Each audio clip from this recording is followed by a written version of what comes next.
There are a couple of changes that I would like to see. The first one is in front of the Bazzini building where the elevator is, there's been a garbage can, a big dumpster there for several weeks now. And on the other side of the supporting wall, there's cat food and cat water. The whole experience of kind of going over there and using the elevator is kind of, it's been a little bit depressing. It's kind of, almost feels like I have to go through a dungeon to get to my classrooms, and that's kind of not the accessibility that I'd hope for. As well as changes to BDH. There are signs of accessibility, but I feel like they're just that, signs. There's ADA buttons for you to get into a bathroom on the outside of the building. However, those same buttons don't exist on the inside of the building.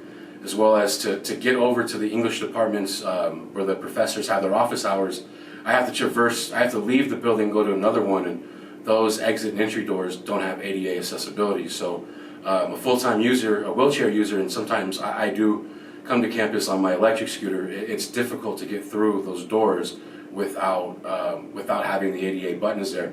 So there's definite changes that could be made to improve the accessibility of the campus. We get a lot of that student feedback in order to figure out how things are working. We might hear from the student, you know what, this isn't working, or I tried this and this just isn't good.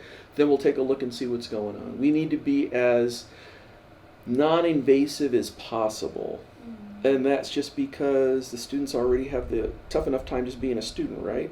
Why am I going to try to muddy that up with me having them come in all the time trying to work with us? I want to minimize that as much as possible, so that way we can make sure that they've got the solution, they've got the accommodations that they need that are definitely going to be effective. Because accommodations also have to be effective. Part of reasonable accommodations is that they are effective. So we need to keep an eye on that. If an accommodation is not effective, well then we don't need to be doing that. If it is effective, we need to keep that sucker in place. What is a perfect? Do you have any ideas for raising awareness and understanding of disabilities among the student body? Oh my gosh, yeah, just have some compassion and recognize that illnesses and disabilities should not have to be physical for them to be acknowledged and recognized as disabilities, because there are invisible disabilities such as mine, which mine is a bit unheard of. It's called ulcerative colitis. The more common term when it's not in a flared state is IBS, which if you tell someone like, oh, I have IBS, they'll tell you, oh yeah, like my sister has that, my cousin has that, my aunt has that. So it's almost like one in every four people. I think now with our generation it's like one in every three.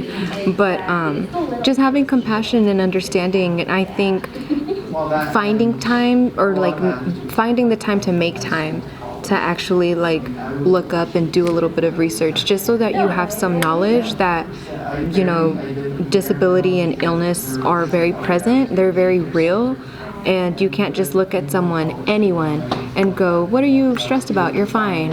Or what are you so worried about? You're doing great.